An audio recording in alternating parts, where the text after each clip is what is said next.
¿Es Bitcoin para delincuentes? Una de las ideas erróneas más extendidas sobre Bitcoin desde su creación es que podía ser una gran moneda para criminales y terroristas.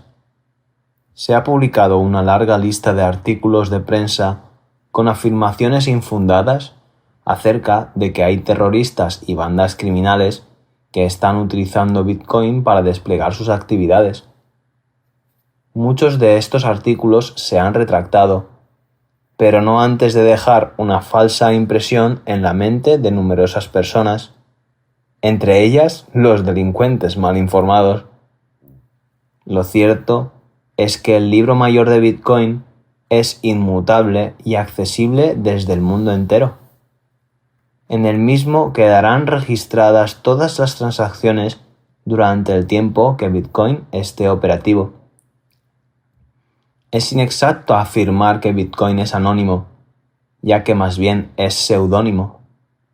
Es posible, aunque no esté garantizado, establecer vínculos entre identidades de la vida real y direcciones Bitcoin, lo que permitiría un completo rastreo de todas las transacciones realizadas por una dirección una vez establecida su identidad. En lo referente al anonimato, resulta positivo pensar que Bitcoin es tan anónimo como Internet. Depende de lo bien que uno se oculte y de lo bien que los otros busquen. Aunque la blockchain de Bitcoin hace que esconderse sea mucho más difícil que en la web. Es fácil disponer de un equipo, una dirección de correo electrónico y una IP y no volver a utilizarla nunca.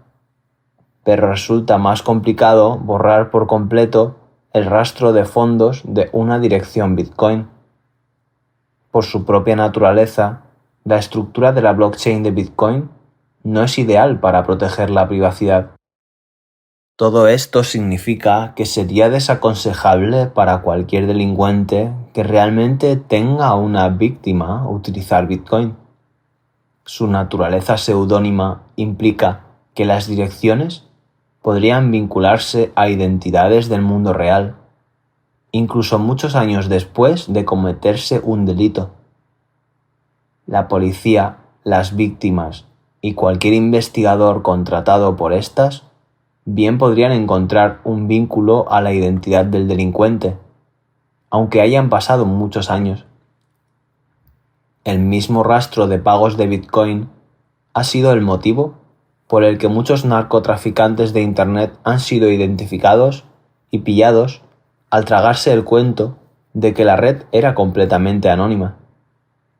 Bitcoin es una tecnología enfocada en el dinero, y el dinero es algo que los delincuentes pueden utilizar en todo momento, pero el registro permanente de Bitcoin lo hace especialmente no apto para delitos con víctimas, que es muy posible que intenten llevar adelante una investigación.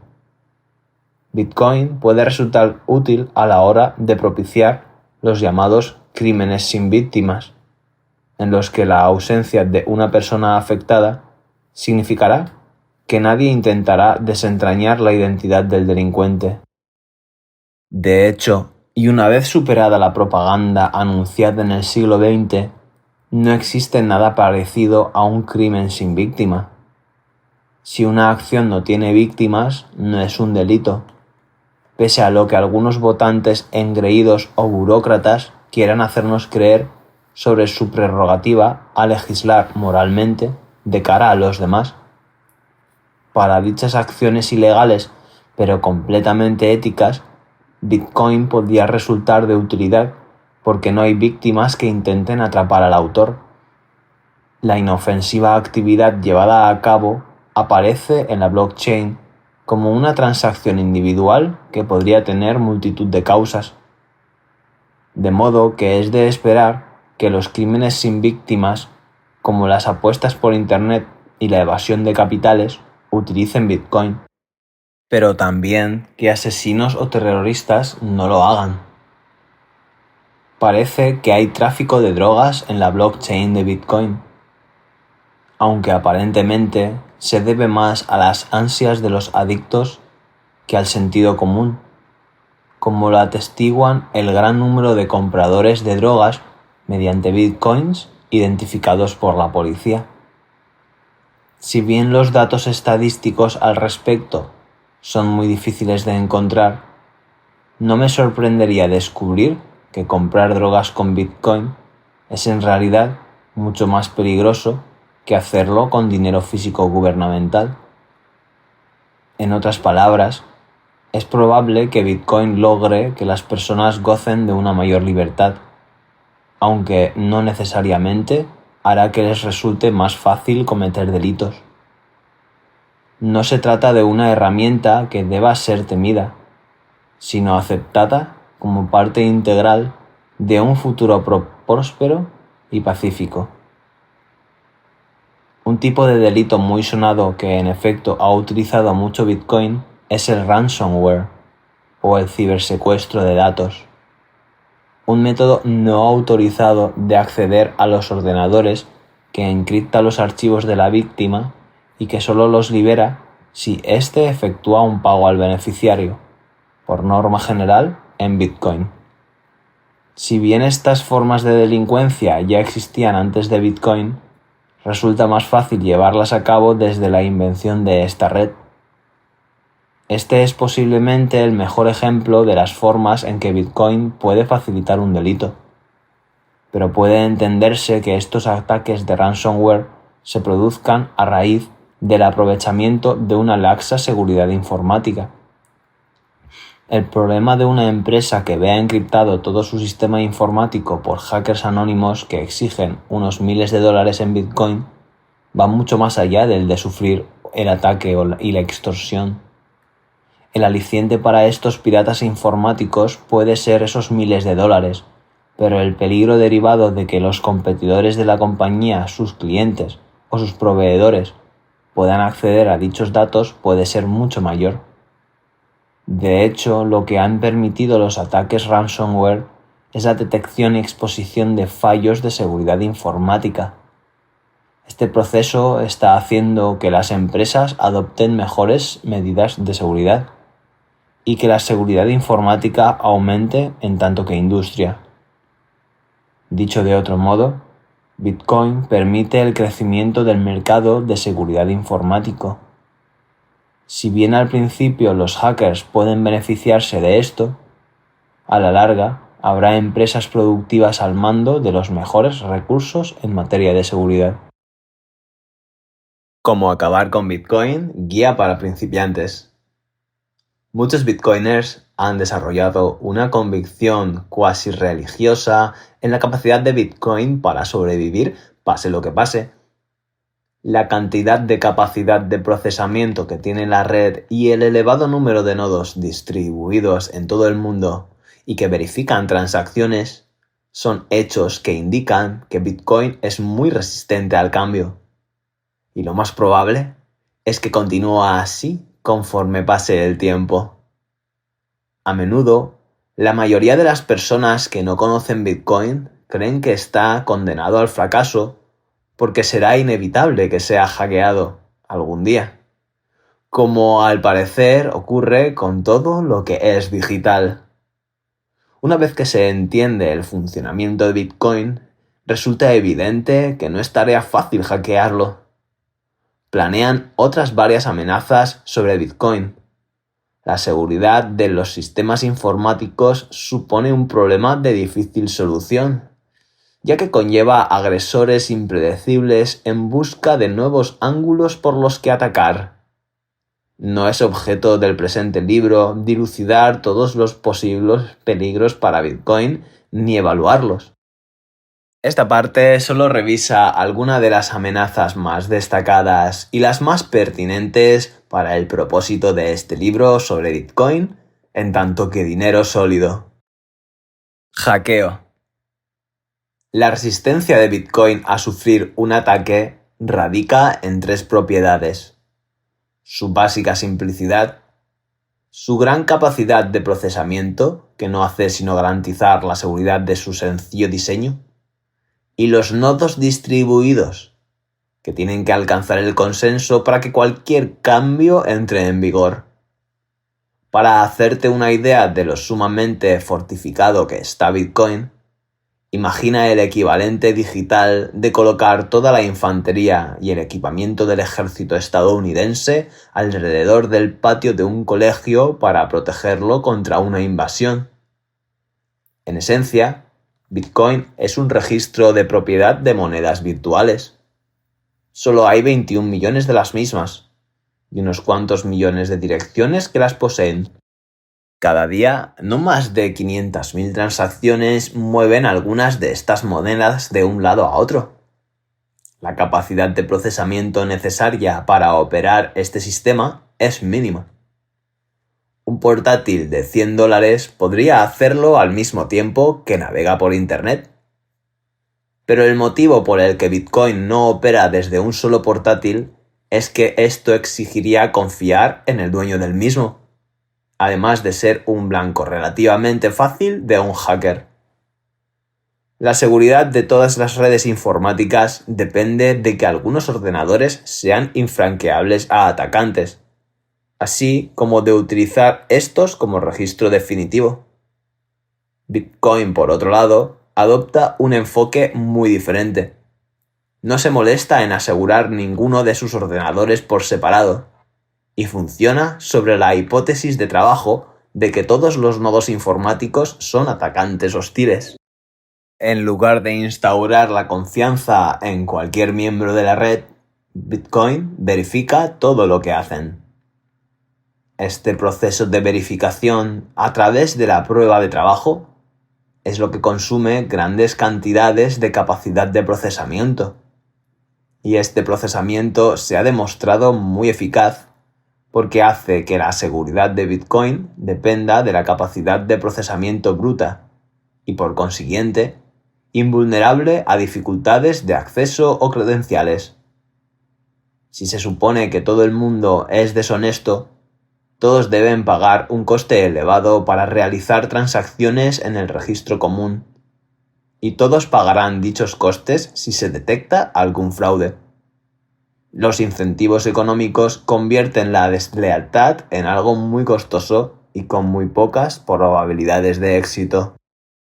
Hackear Bitcoin en el sentido de corromper el registro de transacciones para mover monedas de forma fraudulenta a una cuenta determinada, o bien de hacerlo inutilizable, exigiría que un nodo publicara un bloque en la blockchain y que la red lo adoptara y siguiera construyendo sobre él. A los nodos les supone un coste muy bajo detectar fraudes, mientras que el gasto de añadir un bloque de transacciones es alto y no deja de incrementarse. Asimismo, la mayoría de nodos en la red está interesada en que Bitcoin subsista, por lo que es muy poco probable que los atacantes ganen esta batalla, algo que les resulta cada vez más difícil a medida que el coste de agregar bloques aumenta. Un elemento central del diseño de Bitcoin es una asimetría fundamental entre el coste de confiar un nuevo bloque de transacciones y el de verificar la validez de las mismas.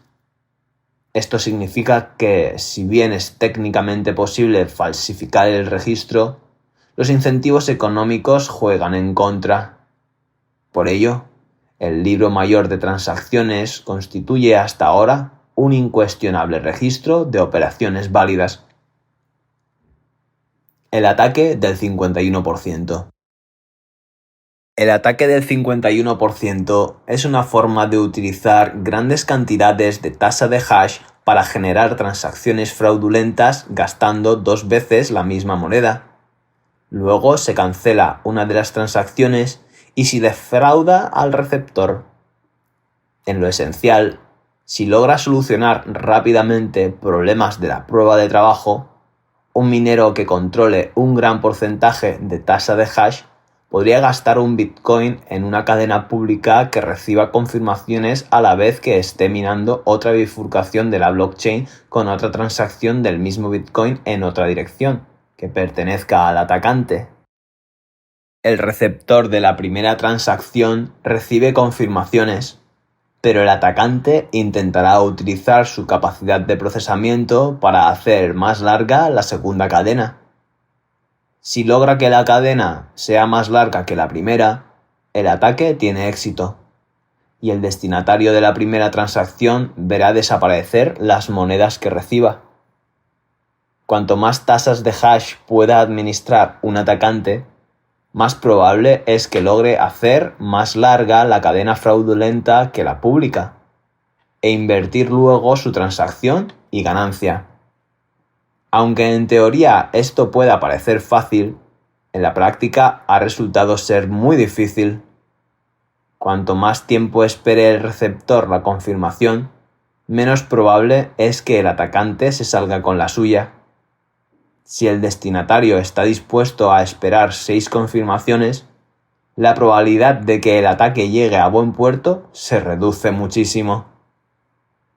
En teoría, el ataque del 51% es factible técnicamente, pero en la práctica los incentivos económicos están en su contra.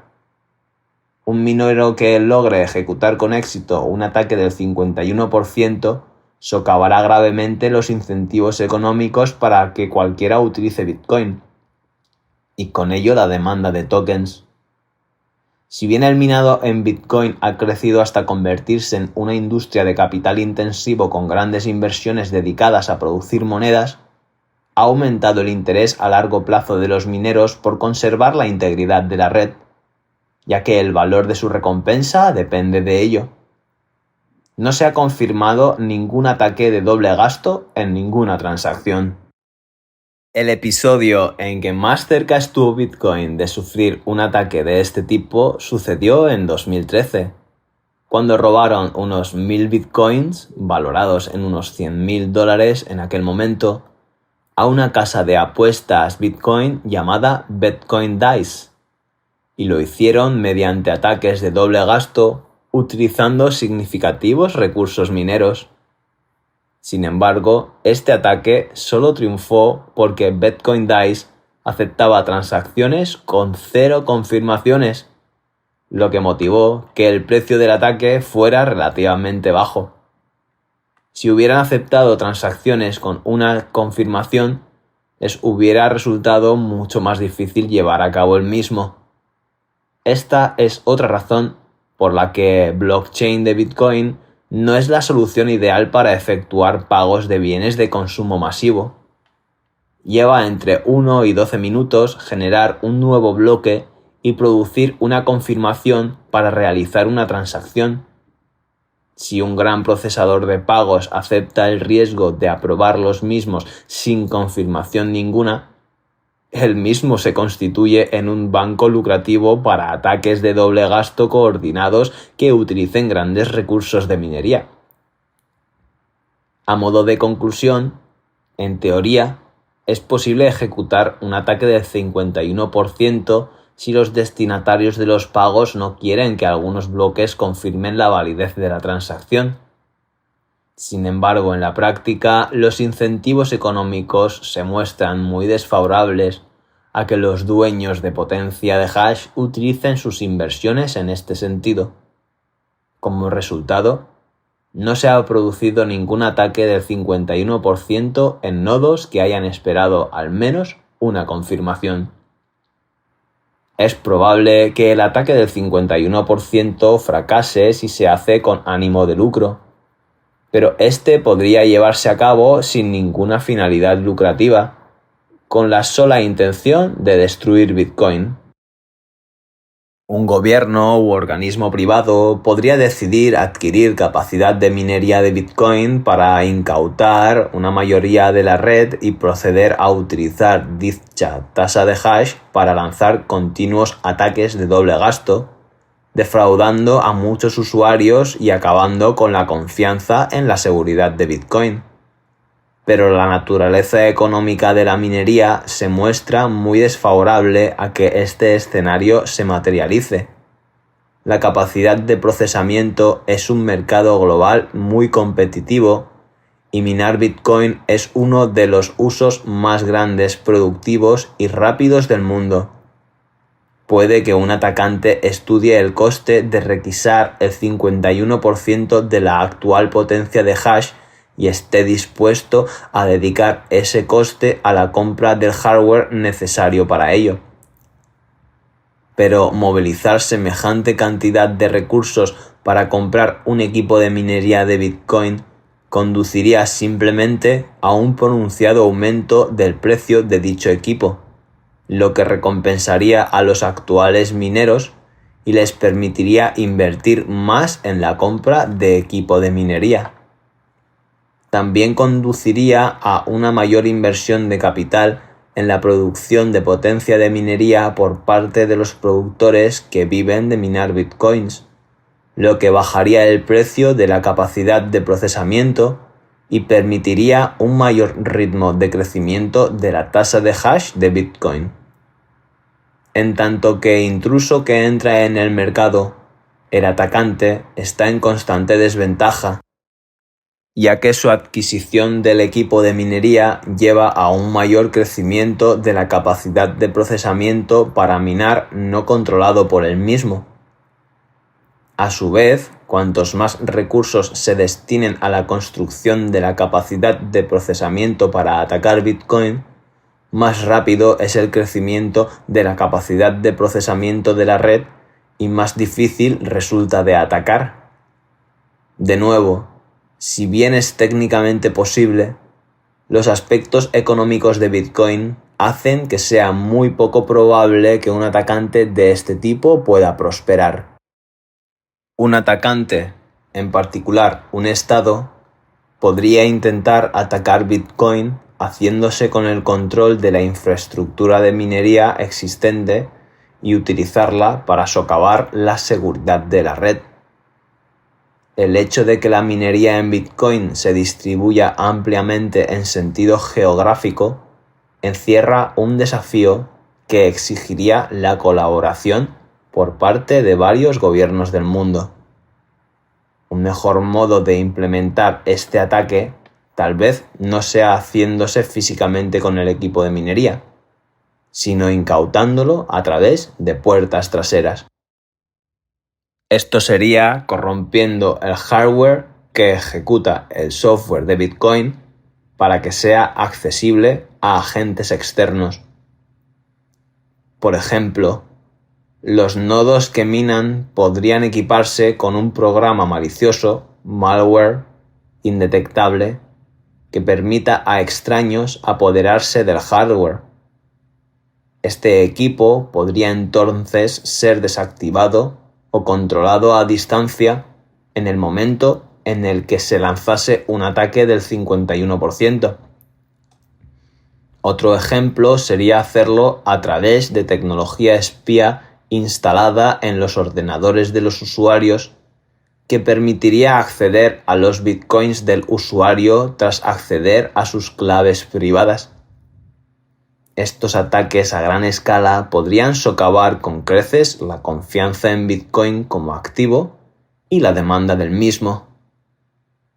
Ambas clases de ataques son técnicamente viables, y a diferencia de los dos tipos previos de ataque, no tienen que prosperar por completo para crear la suficiente confusión como para dañar la reputación y la demanda de Bitcoin.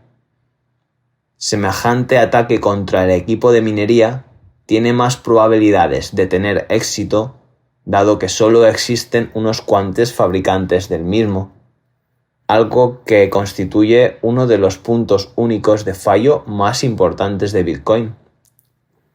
No obstante, como la minería de Bitcoin está en auge, es probable que comience a haber cada vez más productores de hardware que fabriquen su equipo, algo que reducirá el catastrófico impacto sobre la red que supone comprometer las operaciones de un fabricante.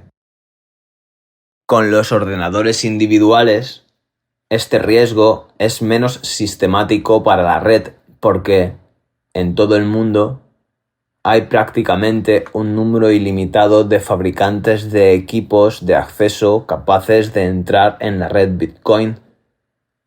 Si alguno acaba por verse comprometido, es igual de probable que los consumidores decidan cambiar de fabricante. Aún más, Los usuarios pueden generar las claves privadas a sus direcciones en ordenadores sin conexión que nunca conectarán a Internet. Los que sean muy paranoicos pueden incluso generar sus direcciones y claves privadas en ordenadores sin conexión que luego destruyen de inmediato. Las monedas almacenadas en estas claves privadas virtuales sobrevivirán a cualquier clase de ataque en la red. Las defensas especialmente importantes contra estos tipos de ataques son de bitcoiners de tendencia anarquista y cypherpunk, lo cual les lleva a creer mucho más en la verificación que en la confianza. Los bitcoiners suelen ser técnicamente mucho más competentes que la población media y son muy meticulosos a la hora de examinar el hardware y software que utilizan. La cultura de revisión entre pares del software libre también actúa como defensa significativa contra esta clase de ataques. Dada la naturaleza distribuida de la red, es mucho más probable que estos ataques puedan causar gastos y pérdidas a algunas personas, y quizá incluso alteraciones sistemáticas de la red, pero será muy difícil provocar que ésta llegue a un punto muerto o destruir por completo la demanda de Bitcoin. La realidad es que son los incentivos económicos de Bitcoin los que la hacen valiosa, no cualquier tipo de hardware. Cualquier elemento individual del equipo es prescindible para el funcionamiento de Bitcoin y puede ser sustituido por otro.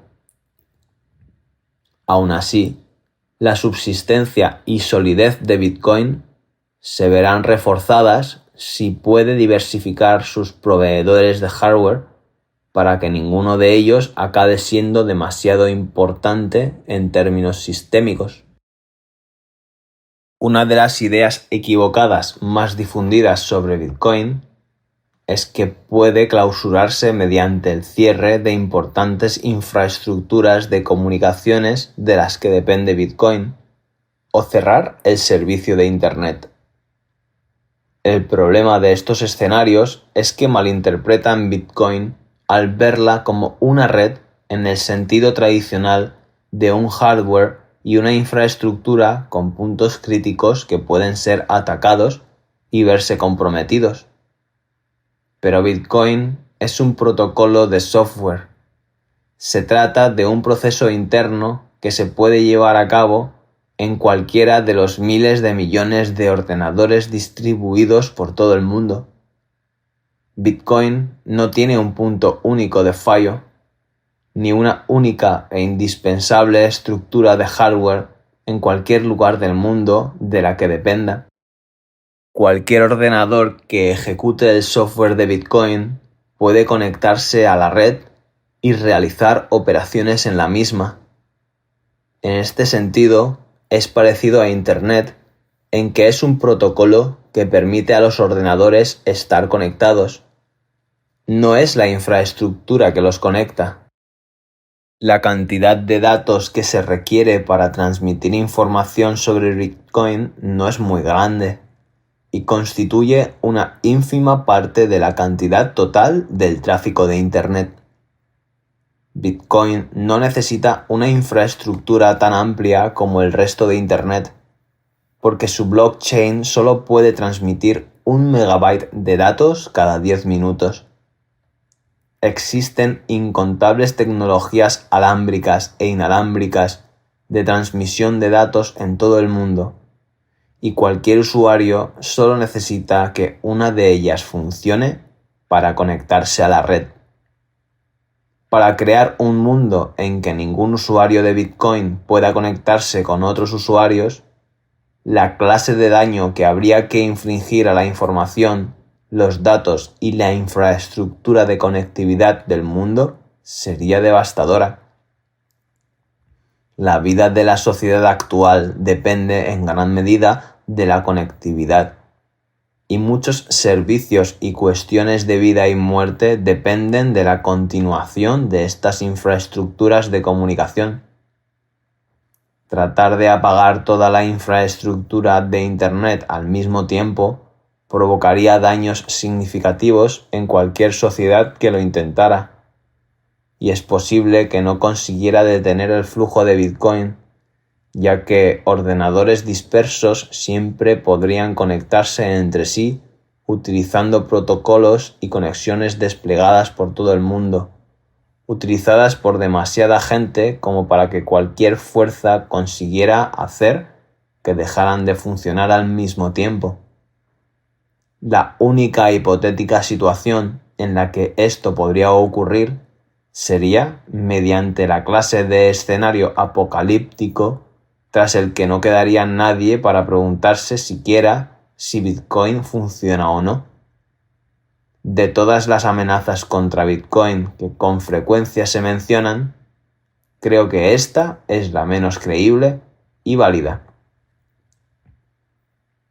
En vez de imaginar futuristas escenarios de ciencia ficción que impliquen la destrucción de la infraestructura de telecomunicaciones de la humanidad en un vano intento de erradicar un programa de software, existen amenazas mucho más realistas para Bitcoin centradas en los principios fundamentales de su diseño. La propiedad del Bitcoin en tanto que moneda fuerte, cuya oferta no puede alterarse, y como dinero en efectivo virtual incensurable sin posibilidad de que intervengan terceros, dependerá de las normas de consenso de la red difíciles de cambiar, sobre todo en lo referente a la masa monetaria. Lo que logra este statu quo estable, como se expuso con anterioridad, es que salirse de las normas de consenso vigentes si los otros miembros no se pasan a las nuevas normas supone dar un paso muy arriesgado y negativo para cualquier miembro de la red. Pero lo que hace que este paso sea arriesgado e improbable es que el número de nodos que ejecutan el software es lo suficientemente grande como para que la coordinación entre ellos no resulte práctico. Si el coste de ejecutar un nodo Bitcoin aumentase de forma significativa, hacerlo resultaría cada vez más difícil para más usuarios y por consiguiente reduciría el número de nodos en la red. Una red con varias decenas de nodos deja de ser una red realmente descentralizada, ya que es muy probable que los pocos nodos que la operasen confabularan para alterar las normas de la misma en su propio beneficio, o incluso que la saboteasen. Esta sigue siendo, a mi juicio, la amenaza técnica más seria para Bitcoin en el medio y largo plazo. En su forma actual, el principal obstáculo para las personas capaces de ejecutar sus propios nodos es el ancho de banda de la conexión a Internet.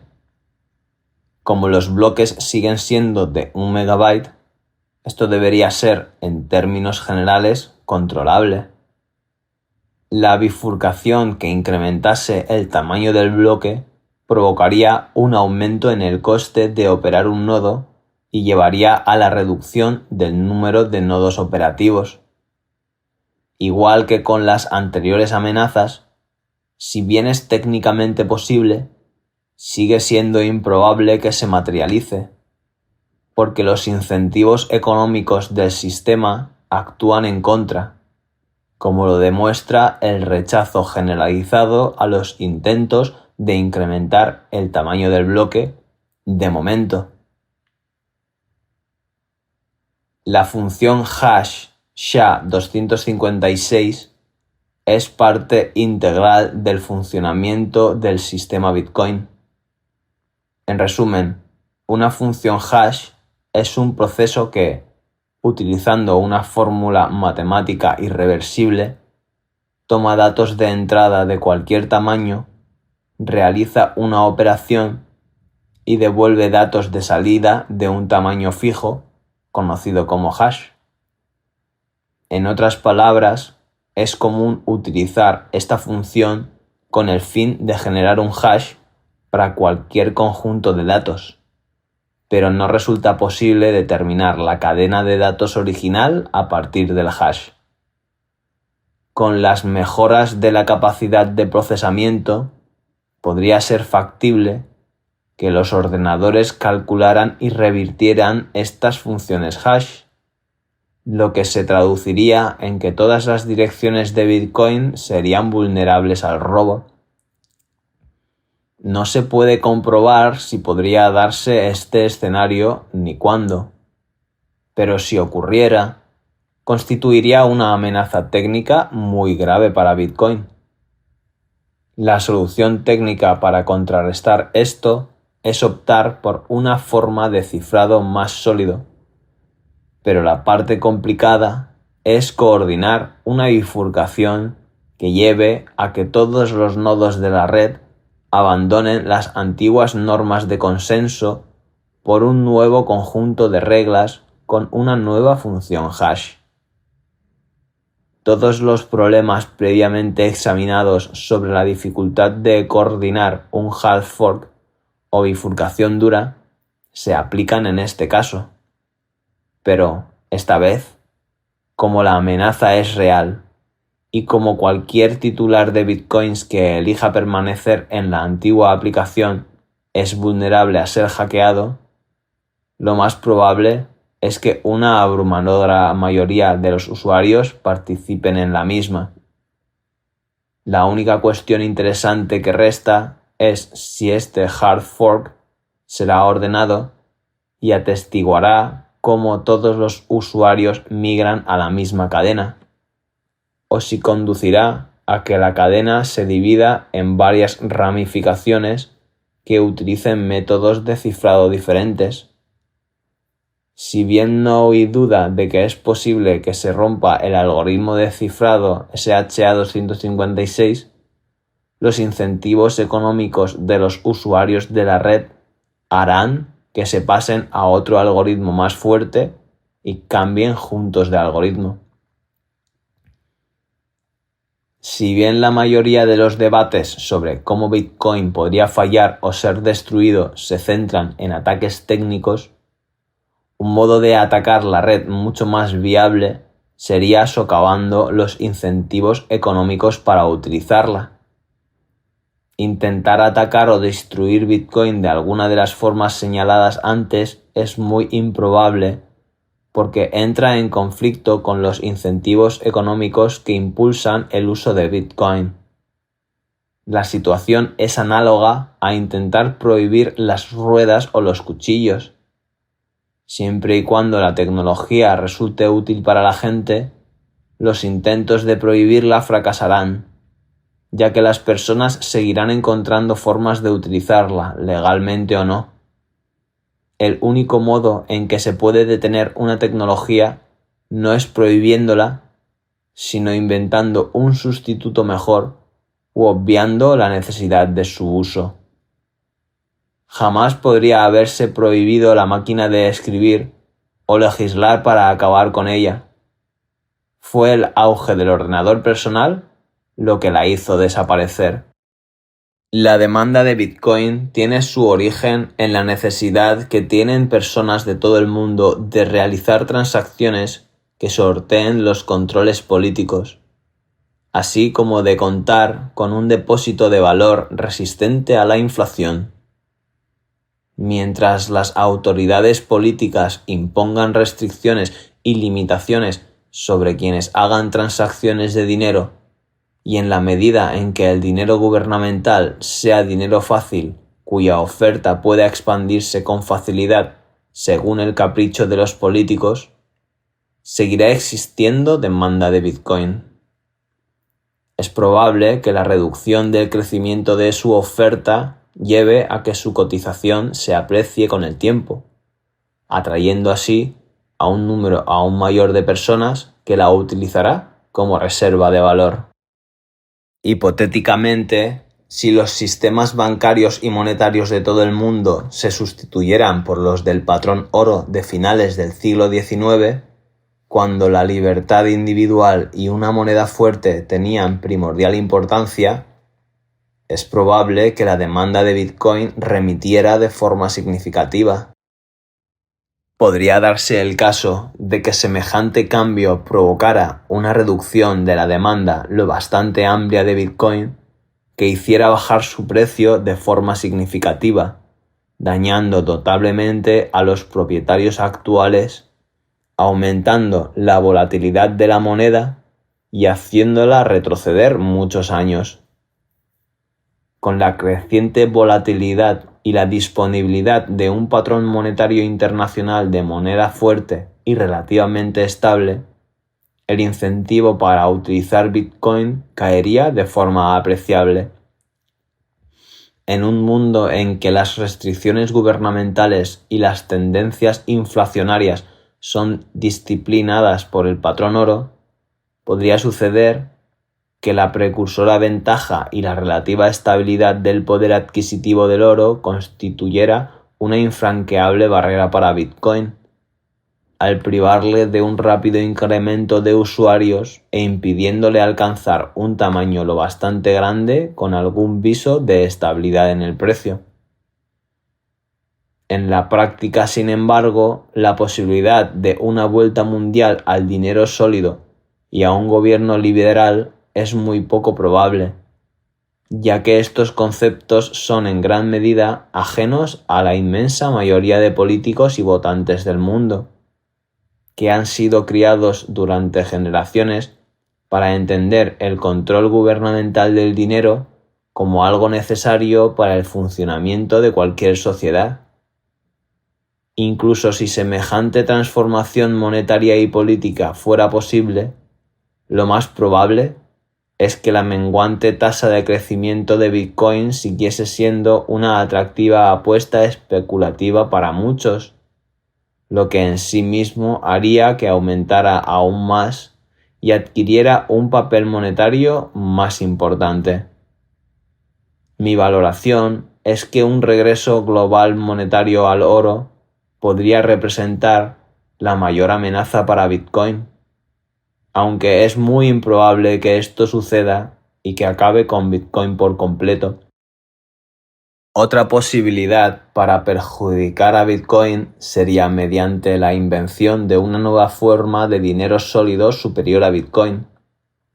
Mucha gente parece pensar que las otras criptomonedas que imitan Bitcoin podrían conseguirlo, pero tengo la firme convicción de que ninguna de las monedas que copian el diseño de Bitcoin puede competir con ella en ser dinero sólido, por motivos analizados en profundidad en la siguiente sección del capítulo.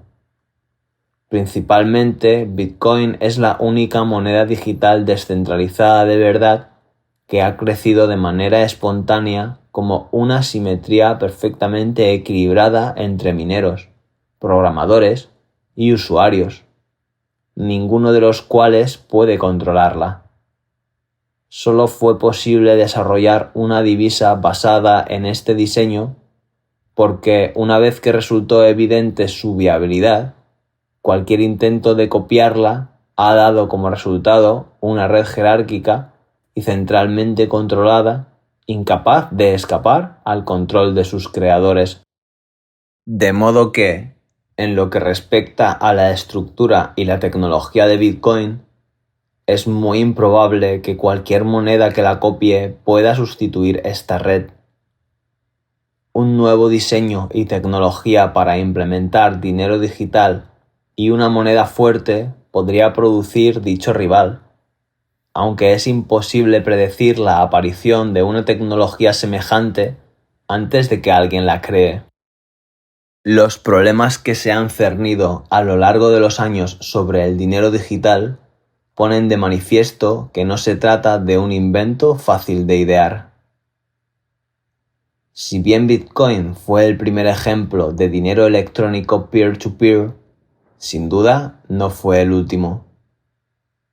Una vez que el diseño de Nakamoto salió a la luz y la moneda logró adquirir valor y adoptantes, muchos la copiaron para generar divisas parecidas. Namecoin fue la primera de ellas. Utilizó el código de Bitcoin y entró en funcionamiento en abril de 2011. Al menos 732 monedas digitales han sido creadas en febrero de 2017, según CoinMarketCap.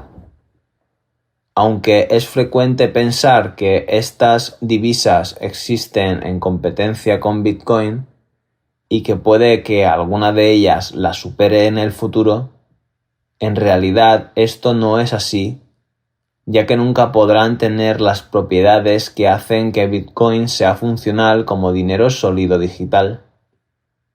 Para que un sistema digital funcione como dinero virtual, tiene que quedar fuera del control de terceros.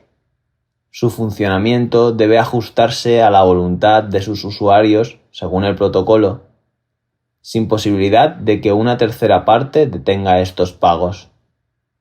Tras años de ver cómo se originan nuevas altcoins o monedas digitales alternativas, parece imposible que cualquier nueva unidad monetaria recree el contradictorio enfrentamiento entre las partes interesadas de Bitcoin, que impide que cualquier parte controle los pagos en el mismo. Bitcoin fue diseñada por un programador bajo seudónimo cuya verdadera identidad todavía se desconoce. Publicó el diseño en una desconocida lista de correo para programadores interesados en criptografía, y tras recibir opiniones sobre la misma durante algunos meses, lanzó la red con el difunto programador Hal Finney, fallecido en agosto de 2014. Tras unos días efectuando transacciones con Finney y experimentando con el software, más miembros comenzaron a unirse a la red para realizar transacciones y minar. Nakamoto desapareció a mediados de 2010 tras manifestar que estaba trabajando en otras cosas, y nada se ha vuelto a saber de él desde entonces. Con toda probabilidad, hay alrededor de 1 millón de bitcoins almacenados en una cuenta que es o fue controlada por Nakamoto, aunque dichas monedas no se han movido ni una sola vez. Sin embargo, Nakamoto tomó precauciones para asegurarse de que nadie pudiera identificarlo nunca, y hasta la fecha no hay pruebas convincentes que indiquen quién es en realidad. Si hubiera querido ser identificado, ya habría dado un paso al frente. Si hubiera dejado alguna pista que pudiera llevar a su identificación, lo más probable es que alguien ya lo habría encontrado. Todos sus escritos y comunicaciones han sido estudiados con minuciosidad por investigadores y periodistas en vano. Ha llegado la hora de que los participantes de Bitcoin dejen de preocuparse con el tema de la identidad de Nakamoto y de que acepten de una vez que eso no tiene ninguna importancia de cara al funcionamiento de la tecnología. Del mismo modo que la identidad del inventor de la rueda es algo que hace tiempo que dejó de interesar a nadie. Como Nakamoto y Finney ya no están entre nosotros, Bitcoin no ha tenido ninguna autoridad central o líder que pudiera determinar su dirección o ejercer influencia en el transcurso de su desarrollo. Incluso Gavin Andresen, que mantuvo un estrecho contacto con Nakamoto y una de las caras más identificables de Bitcoin, ha fracasado repetidas veces en su intento de ejercer influencia sobre la dirección de la evolución de Bitcoin. A menudo se cita en la prensa un correo electrónico como el último enviado por Nakamoto y que dice: «Estoy trabajando en otras cosas. Está en buenas manos con Gavin y el resto». Andresen ha intentado repetidas veces incrementar el tamaño de los bloques de Bitcoin, pero no ha conseguido consolidar ninguna de sus propuestas entre los operadores de nodos. Bitcoin ha seguido creciendo y progresando en todos los parámetros mencionados en el capítulo 8, mientras la autoridad de algún individuo o grupo se ha reducido hasta la insignificancia. Se puede entender Bitcoin como un código soberano, porque no existe ninguna autoridad fuera del mismo que pueda controlar su comportamiento. Solo las normas de Bitcoin controlan Bitcoin, y la posibilidad de cambiarlas de alguna manera sustantiva se ha vuelto en realidad inviable, ya que el sesgo del statu quo continúa configurando los incentivos de todo aquel involucrado en el proyecto. Es la soberanía del código de Bitcoin con el respaldo de la prueba de trabajo lo que hace de la red una solución realmente eficaz al problema del doble gasto, así como un buen sistema de moneda digital.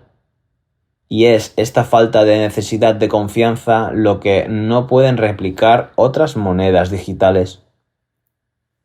Asumir cualquier moneda digital construida después de Bitcoin genera una profunda crisis existencial, dado que ya existe Bitcoin con mayor seguridad, capacidad de procesamiento y una base de usuarios estable.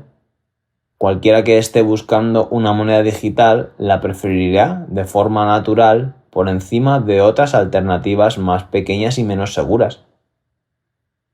Como la reproducción del código para generar nuevas monedas es prácticamente gratis y prolifera la imitación de las mismas, no es probable que ninguna alcance un crecimiento o dinamismo significativos a menos que haya un equipo activo dedicado a fomentarla, hacerla crecer, codificarla y asegurarla.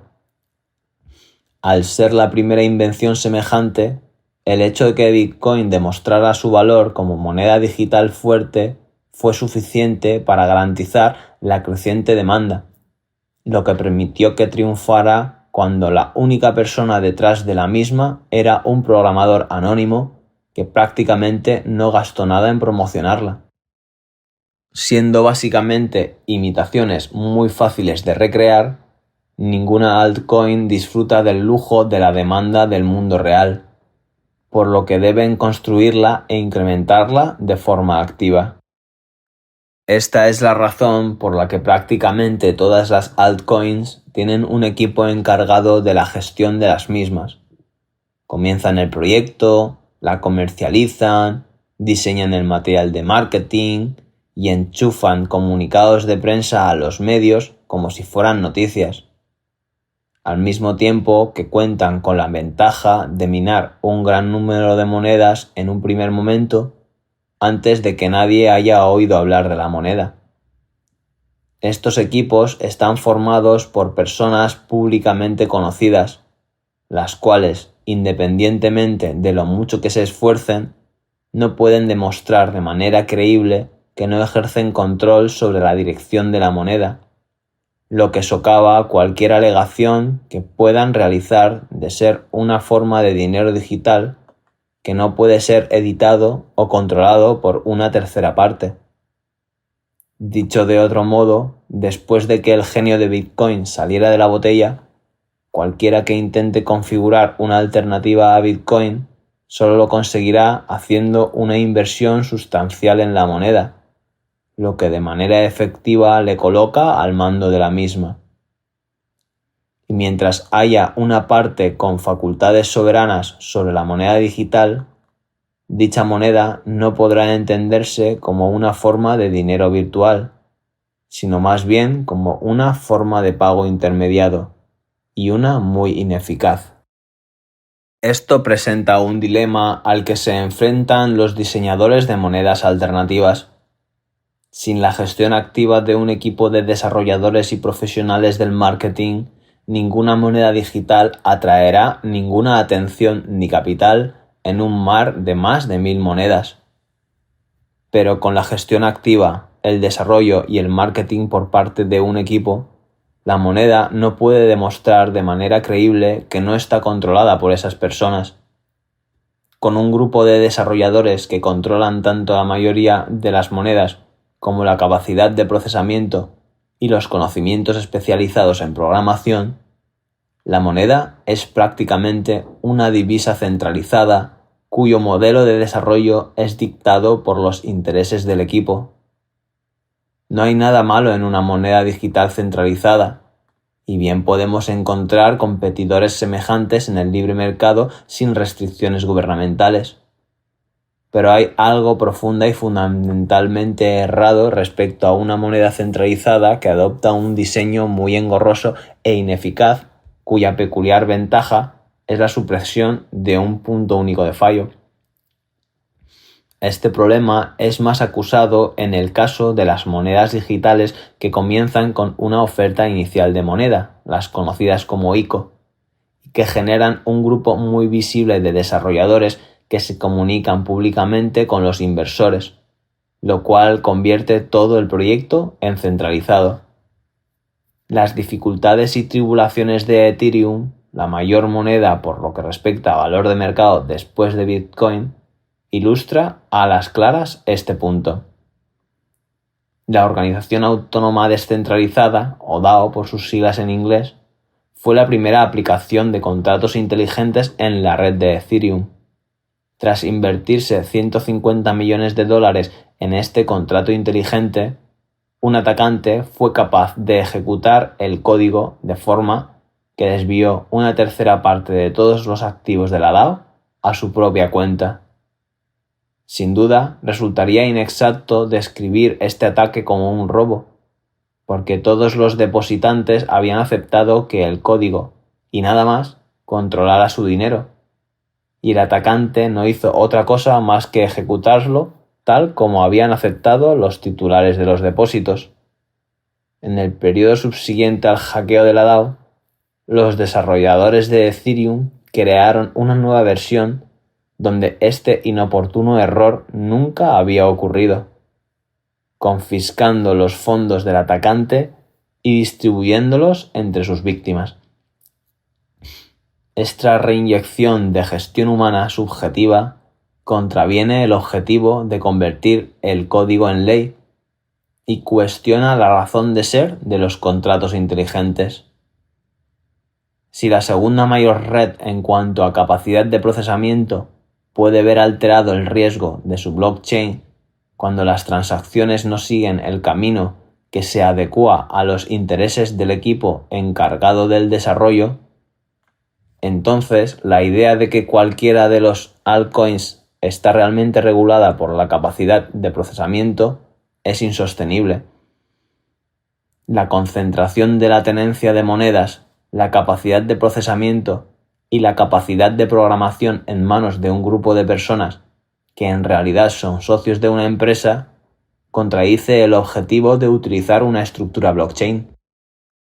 Resulta muy difícil augurar que semejantes monedas emitidas por el sector privado puedan crecer hasta alcanzar el estatus de divisas mundiales, teniendo detrás un equipo visible.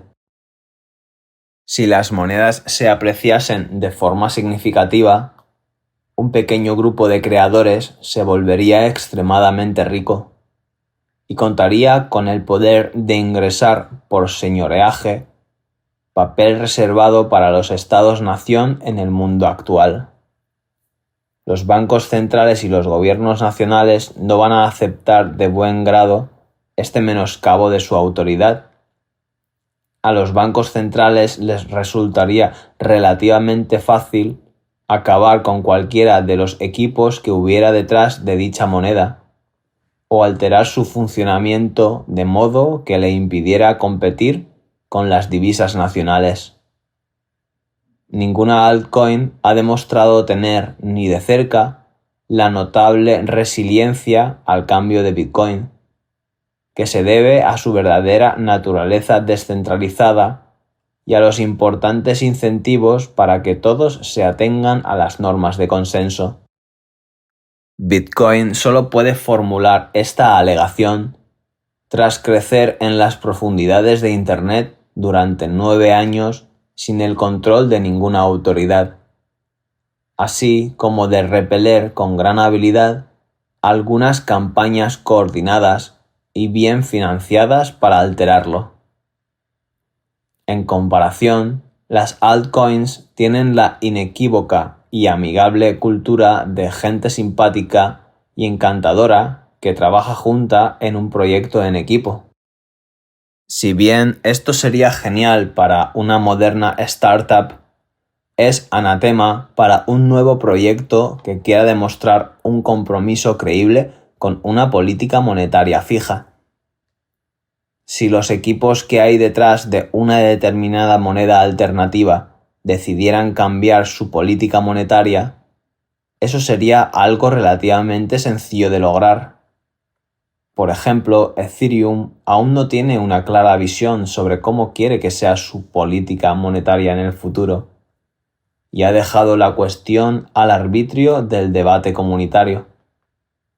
Si bien esto puede funcionar de maravilla para el espíritu comunitario de Ethereum, no es forma de construir una moneda fuerte global, lo que, para ser justo, Ethereum no aduce a hacer, ya sea porque son conscientes de ello para evitar encontronazos con las autoridades políticas o como ardid publicitario.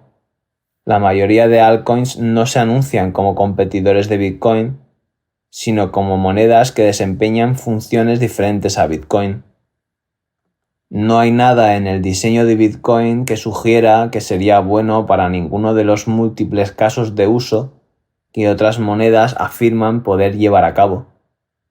A su vez, ninguna moneda ha ofrecido ninguna capacidad o característica diferenciadora que no tenga Bitcoin. Sin embargo, todas tienen una moneda de cambio que de algún modo resulta indispensable para que su complejo sistema realice algunas aplicaciones online. Pero la idea de que nuevas aplicaciones web necesitan su propia moneda descentralizada es la desesperada e ingenua esperanza de que, de alguna manera, podría ser económicamente rentable, aún sin resolver el problema de la falta de coincidencia de deseos.